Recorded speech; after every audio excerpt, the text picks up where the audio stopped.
Good morning बच्चों। आज हम करने जा रहे हैं सोशल साइंस की वर्कशीट नंबर 3 जो कि क्लास 9th के लिए है। आज की जो डेट है वो 13 जुलाई 2021। आज का हमारा टॉपिक है आवर कंट्री इंडिया, यानी हमें इंडिया के बारे में जानना है।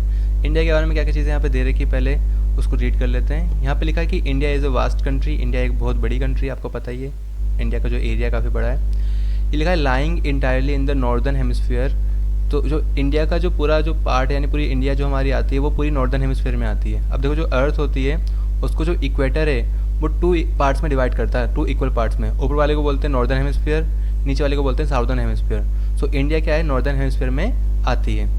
अब आगे बढ़ते हैं। यहाँ लिखा है the main land x tends between latitudes this and longitude this and this. अब देखो लैटिट्यूड्स और लॉन्गिट्यूड्स के बारे में आपको पता है, आपने पहले भी छोटी क्लास में रीड कर चुके हो, फिर भी आप समझ लेते हैं। देखो लैटिट्यूड्स का मतलब होता है, मान लो जो हमारी अर्थ है ना, उसमें जितनी भी हॉरिजॉन्टल लाइंस होती है, जैसे मान लो जो 0 डिग्री पे इक्वेटर होता है हमारा, ठीक है, ऊपर भी 1 2 3 ऐसी डिग्री पे मतलब लाइंस बनी होती है, नीचे भी लाइंस बनी होती है।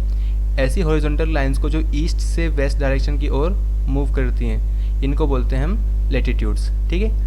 अब लैटिट्यूड्स इनको बोलते हैं। और लॉन्गिट्यूड्स क्या होता है, लॉन्गिट्यूड्स क्या होता है, जो ऊपर हमारी जो अर्थ होती है। अब अगर हम वर्टिकली लाइन देखें, ऊपर देखो नॉर्थ पोल है, इधर साउथ पोल है, सो ऊपर से नीचे तक जितनी भी लाइंस आती है, ठीक है, वर्टिकली, उन वर्टिकल लाइंस को बोलते हैं हम लॉन्गिट्यूड्स, ठीक है। सो ये लैटिट्यूड्स है और ये है लॉन्गिट्यूड्स, ठीक। अब एक चीज़ और समझो, लैटिट्यूड्स को हम देखो, क्योंकि ये लाइंस आपस में देखो एक दूसरे को काट नहीं रही, इंटरसेक्ट नहीं कर रही, इसका मतलब इनको हम क्या पैरेलल्स भी कहते हैं, ठीक है। कई जगह पे पैरेलल्स लिखा होता है। और लॉन्गिट्यूड्स क्या कर रही है, देखो एक पॉइंट पे मिल रही है, तो इनको बोलते हैं मेरिडियंस, ठीक है। अब आगे देखते हैं। सो इंडिया का जो लैटिट्यूडनल एक्सटेंट है वो यहाँ से लेके यहाँ तक है। अब देखो इसका मतलब क्या है, इसका मतलब ये है कि जो इंडिया का जो पार्ट है, जो मतलब वो है 8 डिग्री और 4 मिनट नॉर्थ से लेके 37 डिग्री एंड 6 मिनट नॉर्थ तक। अब इसका मतलब क्या है, देखो इंडिया का सबसे जो नीचे का जो पार्ट है, जिसको जो कन्याकुमारी है, ठीक है, जो कन्याकुमारी का अगर हम लैटिट्यूड मतलब वैल्यू जाने, लैटिट्यूडनल वैल्यू जाने, तो वो कितनी होती है 8 डिग्री एंड 4 मिनट नॉर्थ। और ऊपर अगर हम ऊपर देखें, जो सबसे एंड का जो नॉर्थ का जो पॉइंट है, नॉर्दर्न सबसे नॉर्थ में जो पॉइंट है वो है कश्मीर, जम्मू कश्मीर, ठीक है। तो यहाँ पे जो उसकी जो वैल्यू है वो 37 डिग्री एंड 6 मिनट नॉर्थ, ठीक है। वैसे ही यहाँ पे हमें दे रखा है जो लॉन्गिट्यूडनल वैल्यूज़ है वो भी दे रखी है इंडिया की। 68 डिग्री एंड 7 मिनट ईस्ट जो है वो है अरुणाचल प्रदेश। याद रखना, ये देखो ये जो पॉइंट है अरुणाचल प्रदेश यहाँ का, उसकी जो वैल्यू है वो है 68 डिग्री 7 मिनट नॉर्थ। और जो ये जो गुजरात का जो कच्छ का एरिया है उसके जो लॉन्गिट्यूडनल वैल्यूज़ है ना वो है 97 डिग्री एंड 25 मिनट्स ईस्ट, ठीक है। सॉरी यहाँ पे ईस्ट आएगा, ठीक है, नॉर्थ नहीं आएगा, दोनों में ईस्ट आएगा। अब आगे देखते हैं। यहाँ पे बोल रहा है आगे भी एक और लाइन कही गई है। यहाँ पे लिखा है कि द ट्रॉपिक ऑफ कैंसर, जो ट्रॉपिक ऑफ कैंसर जिसकी वैल्यू इतनी है, ठीक है, वो इंडिया को डिवाइड करती है ऑलमोस्ट 2 इक्वल पार्ट्स में। यानी देखो आपको पता है ये जो मैप में दे रखा है, ये जो बीच से लाइन होकर ये जो गई है लाइन, इसको बोलते हैं ट्रॉपिक ऑफ कैंसर। और ये इंडिया को ऑलमोस्ट क्या है 2 इक्वल पार्ट्स में डिवाइड करती है। इसकी जो वैल्यू है, अब देखो ये वैल्यू कई बार पूछी जाती है एग्जाम में, उसकी वैल्यू कितनी है बेटा, उसकी वैल्यू है 23 डिग्री एंड 30 मिनट्स नॉर्थ, ठीक है। अब आगे देखते हैं। इसके बाद हमें देखो पहले इसमें एक क्वेश्चन और भी बन सकता है कि जो मतलब ट्रॉपिक ऑफ कैंसर है वो किन किन स्टेट से होकर गुजरती है, ठीक है। तो टोटल 8 स्टेट्स है, याद रखना 8 स्टेट्स है जहाँ से होकर वो गुजरती है। मैं नाम बता दूंगा, आप उसमें बस लिख लेना। देखो आपको इस मतलब मैप में दिख रहा है, जो पहला स्टेट है वो क्या है, गुजरात, ठीक है। गुजरात के बाद ये जो हल्का सा यहाँ पर राजस्थान का एरिया आता है, वहाँ से भी निकलेगी। तो पहला हो गया गुजरात, ठीक है, फिर हो गया उसके बाद राजस्थान,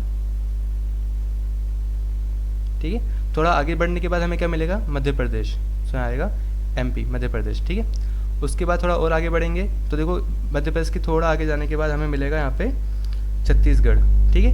सो यहाँ पे आएगा छत्तीसगढ़, ठीक है। उसके बाद आगे जाएंगे हल्का सा तो हमें क्या मिलेगा यहाँ पे झारखंड,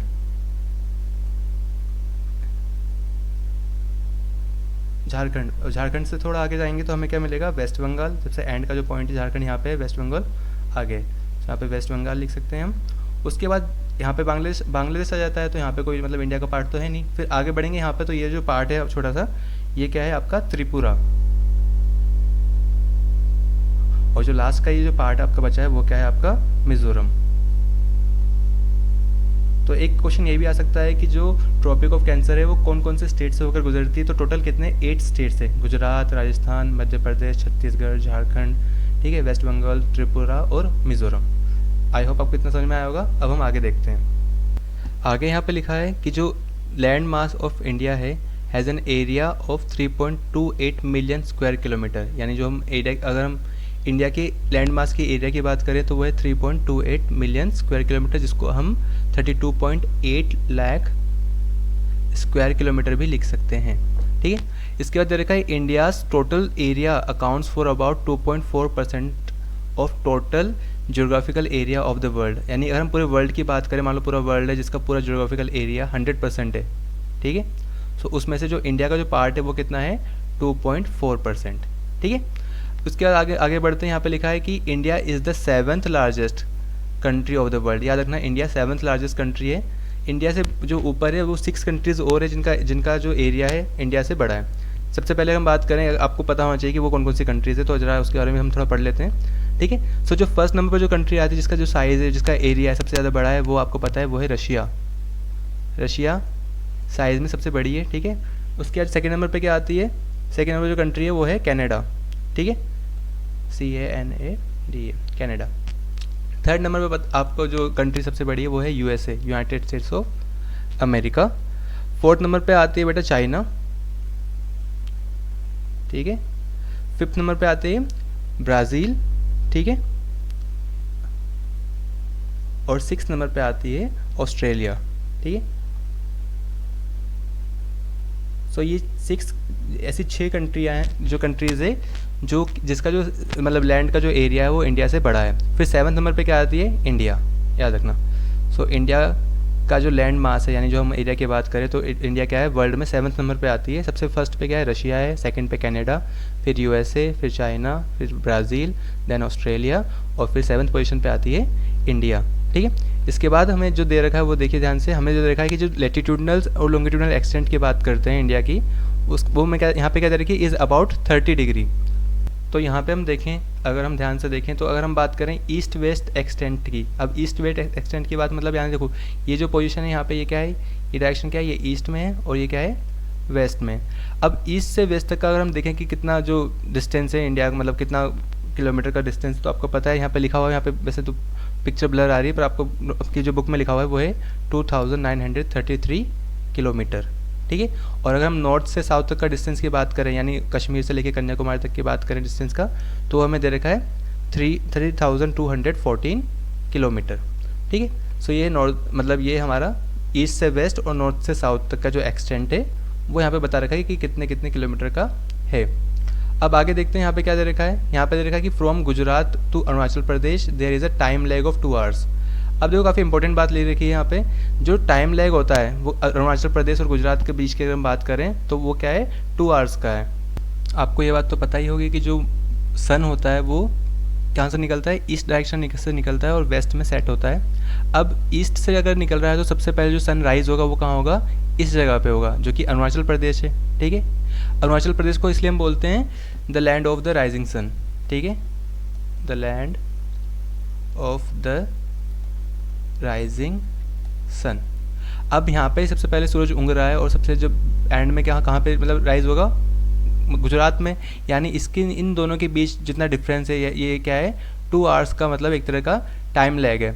अब इस टाइम लैग को मतलब अगर हम मान लो एक ही कंट्री के अंदर 2 जगह पे अलग अलग टाइम होगा, मतलब अगर यहाँ पे सुबह के 6 बज रहे हैं, यहाँ पे मतलब 4 बज रहे हैं, ठीक है, टाइम अगर अलग अलग है तो उससे काम कैसे चलेगा, मतलब अगर टाइम्स अगर सेम नहीं हुआ तो फिर दिक्कत हो जाएगी। इसलिए हमने क्या कर रखा है, एक स्टैंडर्ड मेरिडियन मान रखी है जो कि क्या है मिर्ज़ापुर से पास होती है, ठीक है, उत्तर प्रदेश में, और जिसका जो मतलब मेज़र है वो दे रखा है 82। यहाँ से देखो ये स्टैंडर्ड मेरिडियन, ये वाली लाइन जो गई है, ठीक है, ये वाली लाइन, इसको दे रखा है 82 डिग्री एंड 30 मिनट्स ईस्ट, ठीक है। इसी को हमने स्टैंडर्ड मेरिडियन मान रखा है। इसी के वजह से क्या होता है, क्योंकि देखो इंडिया के लगभग मिडल से होकर गुजर रही है, तो इससे क्या होगा कि जो पूरे इंडिया का टाइम जोन होगा वो एक ही तरह, मतलब उसमें कोई भी डिफरेंस नहीं आएगा, और पूरे इंडिया में एक ही टाइम को फिर हम मानेंगे, ठीक है, यानी अरुणाचल प्रदेश में अगर 6 बज रहे सुबह के तो गुजरात में भी सुबह के 6 बज रहे होंगे।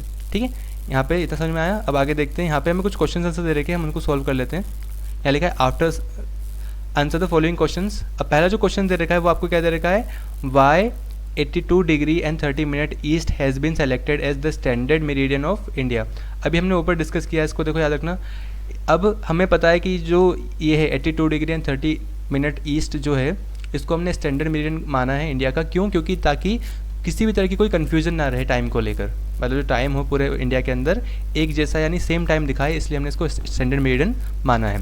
अब इसको देखो लिखेंगे किस तरीके से, ज़रा देख लेते हैं। तो इसका आंसर आप कैसे लिखेंगे, यहाँ लिखा है, इसका जो आंसर है वो लिखा है to avoid confusion and to have a standard time for reference the 82 degree and 30 minute eastern longitude has been taken as the standard meridian of India. याद रखना, तो किसी तरह की कन्फ्यूज़न को दूर करने के लिए और एक रेफरेंस के लिए, एक मान लो एक हमने रेफरेंस रखने के लिए कि भाई इस चीज़ को, मतलब इस लॉन्गिट्यूड को ही हम क्या स्टैंडर्ड टाइम मेरिडियन मानेंगे, इसके लिए हमने क्या कर रखा है, जो 82 डिग्री एंड 30 मिनट्स जो ईस्टर्न है लॉन्गिट्यूड है, उसी को हमने क्या है स्टैंडर्ड मेरिडियन मान रखा है।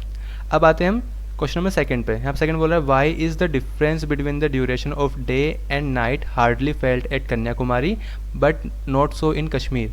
अब देखो आप फिगर में देख सकते हो कि जो कन्याकुमारी है, ठीक है, साउथ में पड़ती है ये, ठीक है। अब और कश्मीर देखो, बेसिकली कन्याकुमारी क्या है, इक्वेटर के पास में है, ठीक है। इक्वेटर के जो पास में होने की वजह से क्या होता है, इक्वेटर के पास में होने की वजह से जो कन्याकुमारी में जो डे और नाइट का जो ड्यूरेशन होता है वो इतना फील नहीं होता, और लगभग 1 घंटे का ड्यूरेशन होता है वो, तो फील नहीं होता। पर जो कश्मीर है, जम्मू कश्मीर है, वो क्या है इक्वेटर से दूरी पर है, ठीक है, इसलिए क्या होगा वहाँ पर डे और नाइट फील होता है। अब इसको आंसर को किस तरीके से आप लिखेंगे वो देख लेते हैं। इसको आप इस तरीके से लिख सकते हैं, यहाँ पर लिखा है Kanyakumari is located near the equator, therefore the difference in day and night is almost 1 hour, but Kashmir is located 30 degree from the equator which makes a difference in day and night more. आप सभी को पता है जो चीज़ें जो भी area equator के पास में आता है, वहाँ पे डे और नाइट का जो डिफरेंस होता है वो लगभग बिल्कुल सेम होता है। इक्वेटर पे देखो याद रखना 12 घंटे का दिन और 12 घंटे की रात होती है। सो डे और नाइट का जो डिफरेंस होता है वो इक्वेटर के पास वाले रीजन होता है वहाँ पे क्या होता है, बहुत कम होता है। पर अगर हम बात करें कि जो इक्वेटर से ऊपर जाते हैं या नीचे की ओर जाते हैं, सो डे और नाइट का जो डिफरेंस है वो बढ़ता जाता है, ठीक है। अब हम आते हैं क्वेश्चन नंबर 3 पे, ठीक है, क्वेश्चन 3 पे, जहाँ पे कहा गया है, जिसमें कहा गया है the sun rises 2 hours earlier in Arunachal Pradesh as compare to Gujarat in the west but watches show the same time, how does this happen. यानी आपको पता है कि अरुणाचल प्रदेश में जो सन होता है वो जल्दी निकलता है, जल्दी उगता है, और गुजरात में बहुत बाद में निकलता है, 2 घंटे बाद में निकलता है। फिर भी जो वॉचेस है वो सेम टाइम क्यों दिखाती है। मैंने इससे पहले जो हमने फर्स्ट देखा था ना, फर्स्ट क्वेश्चन बिल्कुल सेम इसी को मतलब हल्का सा ट्विस्ट करके पूछ लिया गया है। याद रखना, यहाँ पे हमने देखा था कि जो स्टैंडर्ड मेरिडियन हमने क्या है मान रखी है, एक जो मिर्ज़ापुर से होकर गुजरती है, उसी को लेकर मतलब उसी मेरिडियन की वजह से क्या होता है, हमारे पूरे इंडिया का जो स्टैंडर्ड टाइम है वो फिक्स हो चुका है, ठीक है, वो टाइम क्या हो चुका है, फिक्स। सो इसलिए क्या होगा, इसका भी जो स्टैंडर्ड टाइम होता है, यानी गुजरात का हो चाहे अरुणाचल प्रदेश का हो, जो भी टाइम होगा वो वहाँ की जो वॉचेज़ होगी वो सेम टाइम शो करेंगी, ठीक है। अब इसको लिखेंगे किस तरीके से देख लेते हैं। इसको आप इस तरीके से लिख सकते हैं, the Indian standard time is taken from the time of the standard meridian of India. यानी इंडियन स्टैंडर्ड जो टाइम में हमने लिया गया है वो हमने किससे लिया है, स्टैंडर्ड मेरिडियन से लिया है। And hence the watches show the same time in both states. इसलिए जो दोनों स्टेट्स हो, चाहे वो अरुणाचल प्रदेश हो चाहे वो गुजरात हो, उन दोनों के अंदर सेम टाइम शो होगा, क्योंकि हमने स्टैंडर्ड मेरिडियन को एक मान रखी है इंडिया की, और उसी के अकॉर्डिंग इंडिया के अंदर टाइम क्या होता है, डिसाइड होता है। सो क्वेश्चन नंबर 3 भी यहाँ पे कंप्लीट होता है। अब आपके यहाँ पे दे रखा है कि आपको मैप का यूज़ करना है, मैप को देखना है, और जो यहाँ पे जो क्वेश्चन है उनको उसके आंसर्स देने हैं। पहला जो क्वेश्चन है वो लिखा है कि the tropic of cancer does not pass through. अब ट्रॉपिक ऑफ कैंसर कौन सी स्टेट से पास नहीं होती है, मैंने आपको ऊपर लिखवाई थी कि जो ट्रॉपिक ऑफ कैंसर है वो 8 स्टेट से पास होती है, ठीक है, होकर गुजरती है। वो कौन कौन सी स्टेट थी, देखो उसमें राजस्थान भी था, उसके अंदर छत्तीसगढ़ भी था, उसके अंदर त्रिपुरा भी था, पर उड़ीसा नहीं था। तो इसका आंसर याद रखना है, इसका जो आंसर होगा जिस पर आपको टिक करना है वो है उड़ीसा, ठीक है। सो जो स्टैंडर्ड जो ट्रॉपिक ऑफ कैंसर होती है वो उड़ीसा से पास नहीं होती, ठीक है। फिर हम बात करते हैं यहाँ पे फिफ्थ लिखा था eastern most longitude of India. अब देखो ईस्टर्न मोस्ट की हम बात करें सो ये रहा ईस्टर्न मोस्ट, यहाँ पे है ना अरुणाचल प्रदेश, वो क्या है ईस्टर्न मोस्ट, मतलब ईस्टर्न मोस्ट क्या है लॉन्गिट्यूड है इंडिया का। अब उसकी जो वैल्यू है वो कितनी है, अब उसकी वैल्यू कितनी है 68 डिग्री एंड 7 मिनट ईस्ट, ठीक है। तो इसका आंसर ये होगा।